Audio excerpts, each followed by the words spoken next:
अस्सलाम वालेकुम। SNA news में खुशामदीद। मैं हूँ मेज़बान नबीला बंगश। नाजरीन, आज बात करेंगे अहम दो बड़ी खबरें आ चुकी हैं। सुप्रीम कोर्ट ने साइफर केस में साबिक वज़ीर आज़म इमरान खान को ज़मानत दे दी और साथ में शाह महमूद कुरैशी को भी। इसी पर बात करेंगे। और दूसरी जानिब इलेक्शन कमीशन ने intra party election Pakistan Tehreek Insaf के कलअदम करार दे दिए और जो उनका इंतखाबी निशान था वो भी छीन लिया।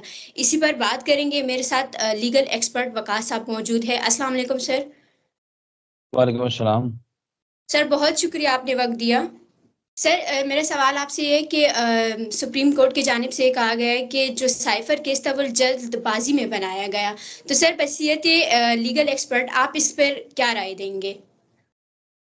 देखिए, साइफर केस जो था वो जल्दबाजी में बनाया गया या नहीं बनाया गया, लेकिन इसके अंदर मेलाफाइडी नजर जरूर आ रही है। क्योंकि हमने माजी करीब के अंदर, माजी बईद के अंदर ये एक्सपीरियंसेस की, ऑब्जर्वेशंस रखी, लीगली, पॉलिटिकली, जुडिशरी के। जब भी किसी शख्स के लिए हालात जो है वो पॉलिटिकली फेवरेबल थे, वो तमाम चीजें उसके हक में जो है हमवार कर दी गई, जो उसको पावर में लाने में, इक़्तिदार में लाने में, इफ्तिहार में लाने के लिए हेल्पफुल या असिस्ट कर सकती थी। जिस तरह माजी में हमने देखा, खान साहब के लिए तमाम राह हमार कर दी गई, सादिक और अमीन का टाइटल दे दिया गया पाकिस्तान की सबसे बड़ी अदालत की तरफ से, जो कि लीगली, कॉन्स्टिट्यूशनली कहीं पे भी एग्जिस्ट ही नहीं करता, लेकिन दे दिया गया। और एक शख्स को पनामा के अंदर निकाल दिया गया। 499 लोगों का नाम आया पनामा के अंदर, लेकिन एक शख्स को पनामा में डाला गया, हकामा में निकाला गया। मीनिंग देयर बाय कि अगर पॉलिटिकली हालात आपको फेवर नहीं करते तो साइफर, फिर ऑफिशियल एक्ट और बहुत सारे ऐसे नकाह, इद्दत के मामला, ये भी कोर्ट में घसीटे जा सकते हैं और आपकी पगड़ी के शिमलों को दागदार किया जा सकता है। जेल की कोठरी आपका मुकद्दर बन सकती है। Cipher is one of that kind of case के जिसके अंदर खान साहब के गिर्द घेरा तंग कर दिया गया और इसके अंदर जो प्रीवियस का इतलाक किया गया है वो उसके अंदर डेथ पेनल्टी और कैपिटल पनिशमेंट की सजाएं भी वो की गई हैं।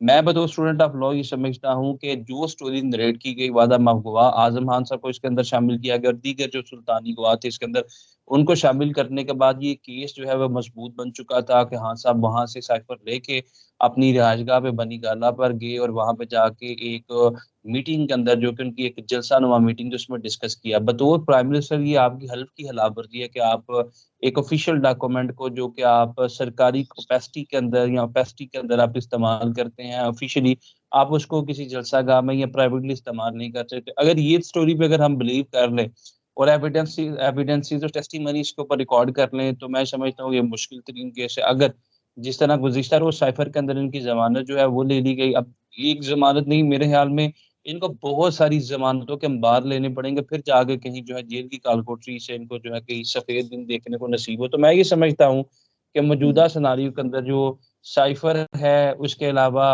ऑफिशियल सीक्रेट एक्ट से रिलेटेड केसेस है, 9 मई से रिलेटेड केसेस है, दहशतगर्दी से रिलेटेड केसेस है, पुलिस के जो कार्य सरकार में मुदाखलत के केसेस है, नैब का कादिर ट्रस्ट है। तो हाँ साहब की गेस जो है वो केसेस के अंबार हैं, ये पहाड़ हैं और मेरे ख्याल में ये पहाड़ सर करने की जो लेकिन इनको सर, अभी अब साइफर काफी केस वक्त का बता रहा है। जो फैसला था वो आ चुका है।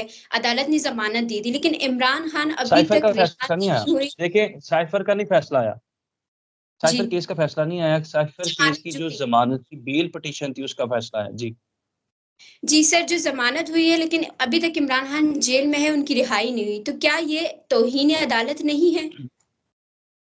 नहीं, देखें, हाँ साहब की सिर्फ इस केस के अंदर गिरफ्तारी नहीं डाली गई, बल्कि अल कादिर ट्रस्ट केस के अंदर और दीगर बहुत सारे ऐसे केसेस हैं जिनके अंदर उनकी गिरफ्तारी डाली गई। लिहाजा जब तक वो तमाम केसेस जिनके अंदर इनकी गिरफ्तारी डाल दी गई है लॉ इन्फोर्समेंट एजेंसीज की तरफ, उन तमाम केसेस के अंदर बेल लेनी पड़ेगी। Let's say for the sake of argument, अगर for the sake of argument हम ये बिलीव कर ले कि 10 केसेस के अंदर गिरफ्तारी डाली गई, जब वो 10 केसेस के अंदर बेल ले लेंगे, ये 10वें केस की बेल ले रहे होंगे, मीन वाइल इनके ऊपर कोई 11वें, 12वें और 15वें केस की भी जो है वो गिरफ्तारी डाल ली जाएगी। लिहाजा मैं ये समझता हूँ कि हमारे मुल्क के अंदर जो कंसेप्ट है डील का या ढील का, दोनों कंसेप्ट जो है हमारे पॉलिटिकल सिस्टम के अंदर अभी तक इंटेक्टेड हैं, परवेल्ड हैं। और जब तक वो कंसेप्ट को डिस्पेल, स्ट्राइक डाउन नहीं करते, वो नोशंस को, हम स्टिग्मा को नहीं उतारते अपने साथ से, मेरे ख्याल में हाँ साहब जो है वो किसी सूरत भी वो बाहर नहीं आ सकते।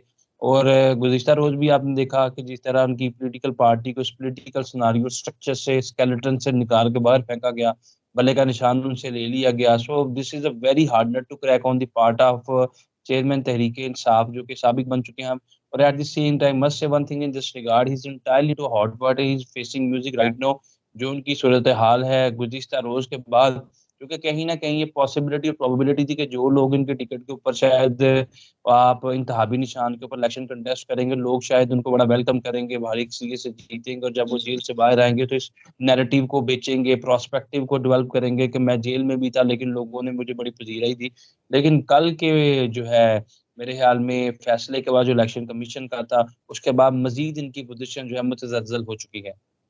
सर, जो इलेक्शन कमीशन ने फैसला दिया उनके जो इंटर पार्टी इलेक्शन के वो कलअदम करार दे दिए, तो कहाँ पे कानून के हवाले से आप क्या देखते हैं कि पाकिस्तान तहरीक-ए-इंसाफ ने अपने इलेक्शन में इंटर पार्टी इलेक्शन में गलतियाँ की और साथ में ये भी बता दें कि जो इलेक्शन कमीशन ने उनसे इंतखाबी निशान ले लिया है, क्या इलेक्शन कमीशन के पास कानून में इतना इख्तियार है? देखिए जी, जो इलेक्शन कमीशन एक तो 2017 का जो एक्ट है इलेक्शन एक्ट 2017 और इससे पहले हुँ, पॉलिटिकल पार्टी है 2002 दोनों के अंदर इलेक्शन कमीशन ऑफ पाकिस्तान की जो पावर्स है वो सुप्रीम कोर्ट की इक्वल रखी गई है।